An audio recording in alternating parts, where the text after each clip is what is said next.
Hi there, this is Andrea Morgan with Simpson County Literacy Center, and this recording is an introduction to our Family Literacy Program, Lesson 1. And I'm just going to go ahead and share my screen here. And I'm actually going to back up to the beginning of this presentation and begin presenting. All right, so again, this is our family literacy program with the Simpson County Literacy Center. And the focus of this program is understanding how children learn to read and helping our children in that process.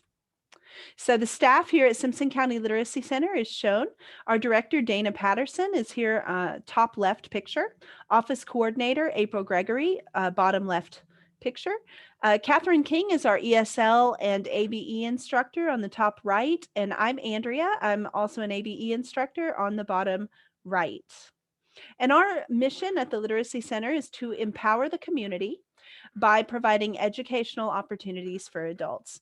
And these opportunities include finishing your high school diploma by getting a high school equivalency certification, learning English or improving your ability to speak and listen in English, improving your computer skills, whether that's learning to use a mouse and improving typing, or even more advanced skills like Excel or social media, marketplace, things like this.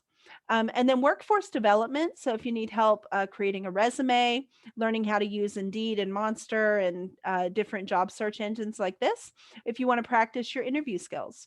And then, of course, reading and literacy is a big function of what we do at the Literacy Center. So the objectives for today's lessons are first to introduce you to our program, and we've done that, check. Second, we'll talk about how do children learn to read, that it's a process. Now this video will only cover the second objective, but if you want to learn more about this topic, you can schedule an appointment with us and come meet with us to learn when children learn to read, more about the ages and stages and milestones, as well as strategies that you can incorporate as a parent to help your child along the way. And this is especially important for parents who may have children who are at risk of a reading delay. But it's really good information for any parent to understand as you're starting out on this parenting journey. You know, reading is a big important part of life, and your child is going to be on that journey as well. So how do I help my child along the way? Okay, so step one is knowing how children learn to read in general. And the fact is, it's a process. We begin to learn to read much earlier than most people realize. A lot of people think, oh, I learned to read in kindergarten. There were a few months in kindergarten where I learned to read. But the truth is that you probably began learning to read from the moment that you opened your eyes in the delivery room and you started hearing sounds. And some of those sounds were speech sounds. And so you heard talking and you were listening to that. And then you probably saw words on the walls around you. You didn't know they were words. You didn't know those were letters, but you started internalizing the idea of letters and words. So that process began on day one. And the truth is that you're always learning to read. You might come to a point where you feel like, yes, I can read, but I bet you learned a new word in the last month. I bet that you encountered a sentence that was a little confusing and you had to analyze it to understand that sentence structure. That happens even as adults and even in later stages of adulthood. We never stop learning to read. So I'd like for you to take just a few minutes and think about how did you learn to read? So what were some of the activities that you remember? Maybe games that you played or materials, worksheets, some of your favorite books. Do you remember any of the rules about reading? Were there any media, videos or television programs that you watched when you learned to read? And you could pause this video and really think about that and talk about it with someone else. One of the things that I remember is Sesame Street. You know, I grew up in the 80s, and Sesame Street was on television regularly. And I remember seeing on Sesame Street the letters kind of come in and they were making sounds, and then they would get closer and you'd get closer and closer to the word. And then finally you'd make the word. And that was really fun for me. They had the letter of the day. So Sesame Street was a big part. And then also I remember my mom reading to me a lot. And that was a big memory that I have. I remember some rules from school, like I before E, except after C. So there's lots of things that we can remember about learning to read. And those things are going to help you to help your child learn to read. Okay. So use all those memories, use that stuff that you remember to help your child. That's step one. But then also understanding the process is going to help you help your child along the way. So there are 5 components of reading. The first is phonemic awareness. This is the idea that I know that words are made up of sounds and that sounds are represented by letters. For example, the word bat is made up of 3 sounds: b, a, t. And those sounds are represented by letters. B is represented by B, and A is represented by A, and T is represented by T. Now, at this stage, we're not reading the word bat yet, okay? But we just become aware of the fact that the word is made up of sounds. We also become aware of the fact that letters go together with sounds, like B says B. We also begin to develop what's called print awareness. So we learn that there are things called books, right? And that books have a front cover and a back cover, and we open them and turn pages. We learn that words are read from left to right. So that's all print awareness, and that's an important early kind of foundational skill. You can think of it like a pre-reading skill. So this is stuff we need before we can really learn to read. The second component is phonics. This is how to decode the system. Reading is really like cracking a code. We've coded all of the sounds using these arbitrary symbols, and now you've got to learn how to break the code. And it's not something that you're born with. I can't read Chinese because I've not been taught how to read Chinese. I've not learned that system. So someone would have to teach me that, or I'm not going to know it. So reading in English is the same way. It's not automatic. It's not guaranteed that you would learn to read. It's something that is taught explicitly. And so if you happen to not get that instruction, then you're probably not going to get the skill of reading either.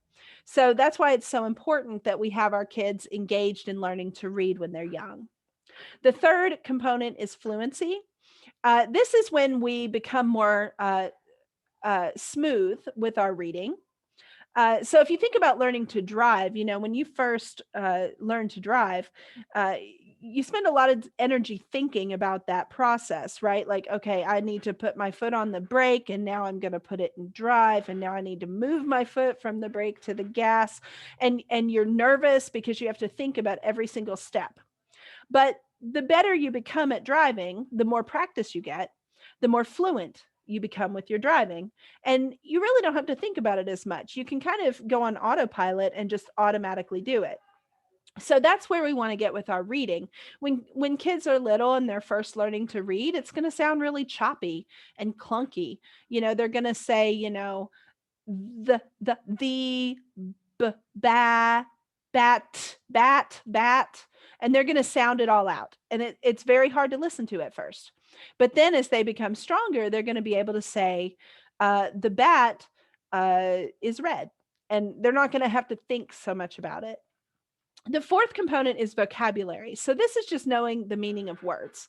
Because Spanish uses a lot of the same rules that English does. So I could probably pick up a paragraph in Spanish and I could sound most of it out. I might even sound fluent when I'm reading it. But since I don't know what any of those words mean, I'm not going to make any sense of my reading. I might be able to read it fluently, but it won't make any sense to me because I don't have the vocabulary. So vocabulary, just simply knowing the meaning of lots and lots of words, is an essential part of reading comprehension. So when children have limited vocabulary, that's also going to limit their reading comprehension. Okay, and then the last component is comprehension. This is where we make meaning out of the different phrases and sentences and paragraphs and the text as a whole. So we learn to ask good questions like, why is the author writing this? Or what is this story all about? Or what happens first and second? We understand cause and effect relationships. So this is all related to comprehending what we're reading. And if you want a fun mnemonic to remember the 5 components, purple people feel very cold. You can think of that purple hand. So P, phonemic awareness, P, phonics, F, fluency, V, vocabulary, and C, comprehension. Purple people feel very cold. Okay, and the idea is that all the pieces work together to create the kind of the big piece, which is comprehension. So this slide kind of gives you some examples of each component. So with phonemic awareness, you're recognizing letters, you're learning the sounds that letters make, you're learning about rhyming. And so that's why a lot of children's songs have a lot of rhyme to them, because they're learning the idea that I can have the same sound at the end, but if I change the sound at the beginning, it changes the word. We also learn to write our letters, and that's an important pre-reading skill as well. And then in phonics, you've got sounding out words, right? Learning all of the rules for how to sound it out. So this is more than just knowing that letters have sounds, but it's all the rules. For example, we know that if we add an E to the end of a word, it's going to make the vowel sound long instead of short. So for example, cat becomes Kate if I add an E. And then fluency is learning your sight words. So you might hear teachers or parents talk about whole language versus phonics, and there's kind of a debate about that. But pretty much everybody knows at this point, researchers and teachers know that kids need both. They need the phonics, they need to be able to sound words out, but also we need to get to a point where they don't have to sound them out anymore, where they just see the word and know what the word is without sounding it out. So fluency is when we develop sight word knowledge, when we read by phrase instead of by word. So taking a sentence and reading, the tall man left his house, right? So you're reading chunks of words at a time instead of one word at a time. You learn to use punctuation marks like commas to help you do that. You also learn how to change your pitch. When you're reading, you become a more dynamic reader. So you sound better and more natural when you're reading.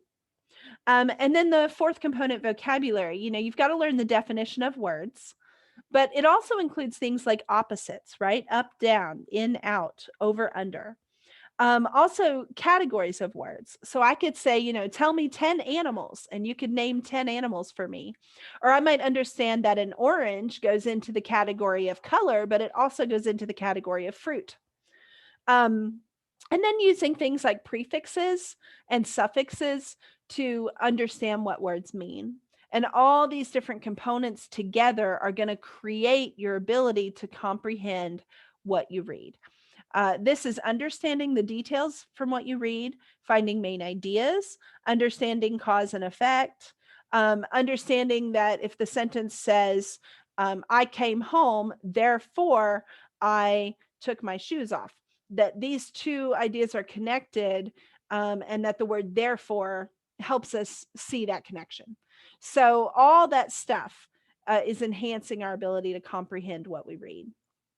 So I've got a couple of exercises for you. The first one says Mario is in kindergarten. He's learning to sound out consonant, vowel, consonant, CVC words, such as pit, pet, pat, and pot. He has learned tricks for remembering the sounds of the vowels in each word. So which of these components, phonemic awareness, phonics, fluency, vocabulary, or comprehension, is Mario experiencing in kindergarten? And the correct answer here is phonics. He's learning the rules for decoding the system. Okay. So he's learning rules about short vowels. And this is usually what children start to do in kindergarten. All right, the next one. Nelson is in the 2nd grade. He reads in a classroom group twice each week. He has a spelling test every Monday. He used to read in a choppy manner, but his teacher says his reading has become much smoother this year. So which component do we have here? And the correct answer here is fluency. So the key is that he's a smooth reader. And this is coming because he's participating in a reading group twice a week. So he's getting practice. Fluency comes with practice. Also, fluency comes with sight words. So the spelling test is helping him to move from sounding everything out all the time to just knowing words by sight. All right. Sophia just started high school. In her US history class, she watched the movie Roots. In her English class, she read the book. She's learning about the themes, setting, plot, and characters. She often wonders what it would be like to be a slave in early America. So, which component is this? And the correct answer here is comprehension. Sophia is connecting what she reads to her own life, to a movie. So she's able to relate and make meaning out of it. And she's thinking about some of the bigger ideas like theme. And she's thinking about the where and the when, the setting. She's thinking about the events that happen and the sequence that they take place and the different characters. And maybe you're learning about the personality of some of those characters. So that is comprehension. It's making meaning out of what she reads. Okay, Andrew just had his third birthday. He got a new electronic toy. When he presses a letter, the name and sound of the letter are heard. If he presses it again, the name of an animal that starts with that letter is heard, and a song about the animal plays. So which component is this? And the correct answer here is phonemic awareness. Andrew is learning that letters are related to sounds, and that sounds are parts of words. So, for example, he hears the M letter, he knows is connected to the sound and he learns that that uh, is the first letter in the word monkey, right? So he's making meaning out of the sounds that he hears. All right, last one. In fifth grade science class, Kathy is memorizing the parts of a cell. She can draw a diagram of the cell and label all the different areas, such as the nucleus, cell wall, and endoplasmic reticulum. On Friday, she will take a test over these words. So which component is this? Yes, this is the component called vocabulary. So, without knowledge of the meaning of a word like nucleus or cell wall, then you're going to have trouble reading about this topic in science. Even if you are a great reader, if you don't have the vocabulary, your reading comprehension is going to be limited. So Kathy is getting the vocabulary she needs to be able to read about science. Awesome. So that's it for this video. And if you want to learn more about this topic, feel free to reach out to us at the Simpson County Literacy Center. We are located in Franklin, Kentucky. You can find us online at scliteracycenter.org, or feel free to give our center a call at 270-586-7234. And if you want to get credit for watching this video, the magic word today is ladybug. So just text Ladybug to your leader and they'd be happy to share the surprise with you. All right, have a great day and we'll talk to you later.